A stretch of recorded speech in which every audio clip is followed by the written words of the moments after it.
C'est le zoom de ce Smart Impact. On va parler de l'impact environnemental des guerres avec Marie-Ange Schellenkens qui est avec nous en duplex de La Rochelle, chercheuse associée à l'Université de La Rochelle. Vous êtes juriste. Votre domaine de spécialité, c'est la sécurité environnementale. Je vais commencer par une question très générale sur... parce que c'est un peu une conséquence oubliée des guerres dont on parle ensemble maintenant, l'impact environnemental. Tout à fait, c'est un peu, l'environnement, c'est un peu une victime silencieuse des guerres. On en parle beaucoup moins que les pertes humaines, c'est moins marquant, c'est moins médiatisé aussi. Pourtant, sur le long terme, ces atteintes environnementales, en fait, en pratique, ça cause beaucoup plus de décès que la guerre elle-même, quelque part. Et plus grave encore, ces destructions environnementales, sur le long terme, vont aussi générer de nouvelles causes de conflits. Et malheureusement, on en parle beaucoup moins parce que voilà, c'est moins visible, c'est moins médiatisé. Ouais. On peut parler d'une pollution de longue durée, d'une certaine façon?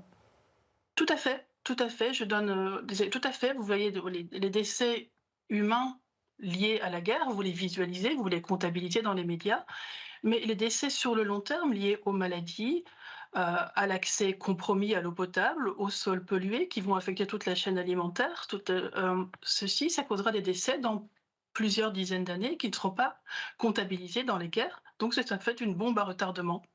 C'est Et, une arme comme une autre, une bombe à retardement. oui, alors ça, on va le détailler, le fait que les atteintes à l'environnement puissent être une arme pendant le conflit lui-même, mais sur l'effet à long terme, vous disiez que finalement, en affectant voilà, la santé, la sécurité alimentaire, etc., ça peut générer de nouveaux conflits? Oui, tout à fait, parce que vous portez atteinte à sécurité humaine. C'est-à-dire que quand vous n'avez pas accès à de l'eau, vous avez 3 éléments qui vous permettent de survivre en tant qu'être humain. C'est donc l'air que vous respirez, l'eau que vous buvez et la nourriture, une nourriture de qualité. Si vous portez atteinte à ces 3 éléments vitaux, vous créez automatiquement des tensions au niveau social que vous allez attribuer soit à votre État, donc dans le cas de guerre civile, soit à d'autres, donc de guerre internationale. Alors, Ces besoins sont vitaux. Du moment que les populations ne les ont pas, elles vont se battre pour les obtenir. on pense évidemment à la guerre en Ukraine qui fait rage depuis plus de 3 ans. Vous avez dû étudier ses impacts sur l'environnement. Est-ce que vous pouvez en lister un certain nombre? Alors, il y a plusieurs types d'impacts. Vous avez des impacts, vous voyez les impacts indirects, l'environnement en tant que victime collatérale de la guerre, c'est-à-dire qu'on ne la vise pas, on ne vise pas l'environnement en particulier, mais la guerre, par nature, est un exercice destructeur, destructeur du vivant, qu'il soit humain ou non humain. Et vous avez, bon, si je prends d'abord un bilan global, vous avez 3 millions d'hectares de forêts brûlées, vous avez 30% des zones protégées d'Ukraine qui sont affectées par la guerre, vous avez enfin, des impacts qui sont énormes et qui proviennent. Des sites peut-être, des sites particulièrement importants en matière de biodiversité qui ont été touchés ou qui sont en danger, ça existe ça aussi? Bien, oui, tout à fait. Vous avez par exemple ce site, cet parc national important qui s'appelle le parc des montagnes sacrées en ukrainien, je pense que c'est Sviatihori, qui a été détruit à 80%. Vous avez la zone de protection de la biosphère de la mer Noire, incendiée au début de la guerre. Vous avez le delta du Dniepr, avec l'inondation due à l'explosion du barrage de Kakhovka. Et le delta du Dniepr, c'est une zone Ramsar, donc c'est-à-dire une zone humide d'importance internationale. Et ça, c'est donc des zones qui sont complètement affectées et avec des écosystèmes qui mettront des années à se reconstituer. Vous avez parlé du barrage de Kakhovka. On est juste avant ou au tout début de la contre-offensive ukrainienne de l'été 2023. Là, c'est l'atteinte à l'environnement comme arme de guerre, on peut dire ça. Tout à fait, c'est une utilisation de l'environnement comme arme de guerre. On a fait exploser ce barrage pour euh, freiner la contre-offensive ukrainienne, donc avec des impacts environnementaux extrêmes. Le ministre de l'Environnement ukrainien parle de la plus grande catastrophe environnementale depuis Tchernobyl, avec uniquement un objectif militaire. Donc c'est une instrumentalisation de l'environnement pour satisfaire un objectif militaire. Si on regarde les impacts de ce conflit, de cette guerre en Ukraine sur la biodiversité, est-ce qu'on peut détailler, est-ce qu'il y a des espèces qui souffrent plus que d'autres? Alors, il faut savoir qu'en Ukraine, enfin, chaque conflit a, je veux dire, un- un historique environnemental particulier en fonction de son héritage. Et l'Ukraine, c'est extrêmement important au niveau environnemental. Juste un chiffre simple, c'est 6% du territoire de biodiversité. Donc vous avez une biodiversité extrême, c'est un quart des tchernozèmes mondiaux, donc un sol particulièrement fertile. Et vous avez par exemple aussi 150 espèces sur la liste rouge de l'IUCN. Toutes ces espèces ont été affectées. Par exemple, sur l'explosion du barrage de Kakhovka, vous aviez certaines espèces endémiques qui ne se trouvaient que dans cette zone. Donc qui vont être menacées d'extinction avec un impact en chaîne sur les écosystèmes futurs. J'ai lu aussi que les dauphins de la mer Noire pouvaient être impactés par cette guerre. Alors les dauphins, exactement. Les dauphins, ça fait partie là. Par contre, ce n'est pas une arme de guerre, c'est un effet indirect, c'est un effet collatéral de la guerre. C'est-à-dire personne ne vise précisément les dauphins dans le cadre du conflit, mais les sonars des bateaux qui circulent dans la mer Noire dans le cadre de la guerre, euh, détruisent l'oreille interne des dauphins, qui sont donc désorientés, n'arrivent plus à se nourrir et meurent. Donc c'est vraiment symbolique d'un effet collatéral du conflit, avec un impact fort sur la biodiversité. Si on regarde, vous n'êtes pas historienne, mais si on regarde l'histoire des guerres, et notamment des deux grands conflits mondiaux, Première et Seconde Guerre mondiale, on en voit les effets sur l'environnement, même par exemple de la Première Guerre mondiale, encore aujourd'hui, sur peut-être la pollution des sols, par exemple.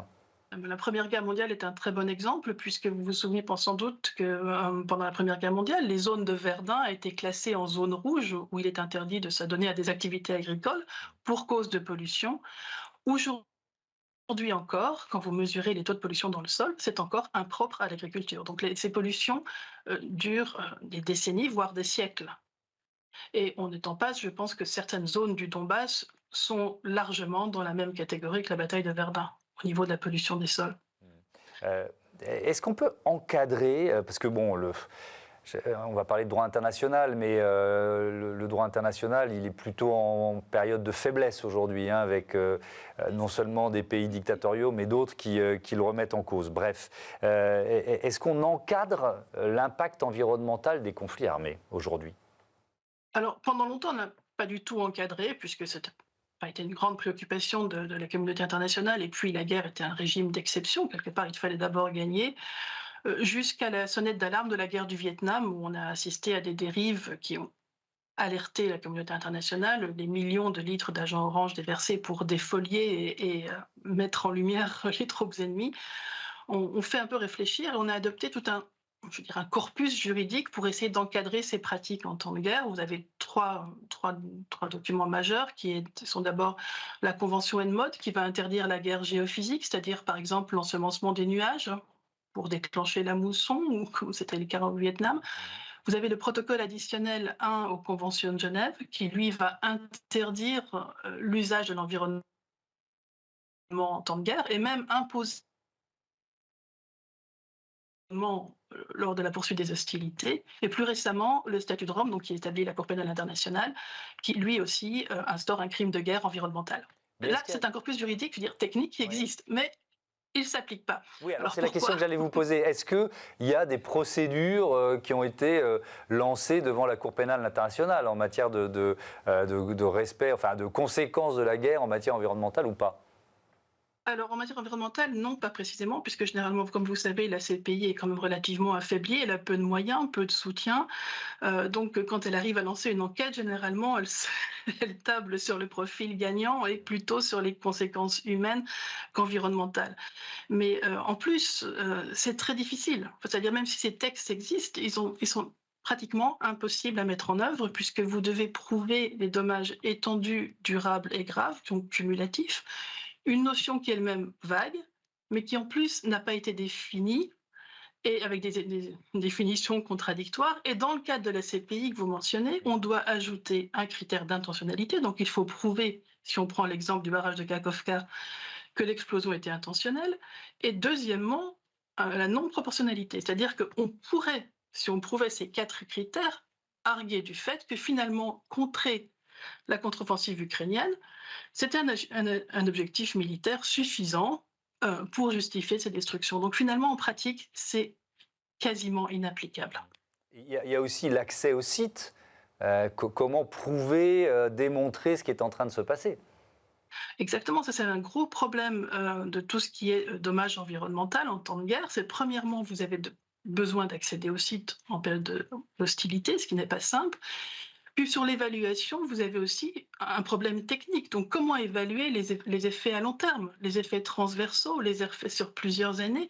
Vous faites des prélèvements, vous n'avez pas d'idée de ce qui va se passer dans 20 ans. Donc l'évaluation elle-même techniquement est problématique et l'application du droit encore plus. Un dernier mot, on peut inventer, créer un nouveau cadre juridique, ça vous semble possible?